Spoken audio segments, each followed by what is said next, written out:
Base sa nakaraang Senate hearing, tinawag ni Senator Jinggoy na sinungaling si Bryce Hernandez na nagdawit sa kanya sa maanumalyang flood control project sa Bulacan. Ito, panoorin nyo. Hindi man natin mapapaamin ang mga taong sadyang sinungaling na kahit harap-harapan mo silang kumprontahin ay magsisinungaling pa rin. Naniniwala ako na mapapalabas din natin ang katotohanan.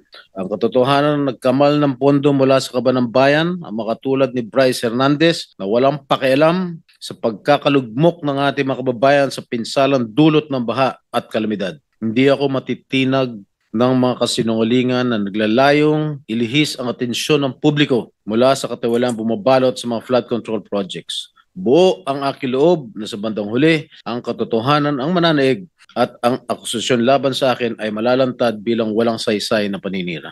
We're all seeking the truth, to exact accountability, and to safeguard the trust given to us by the Filipino people who elected us.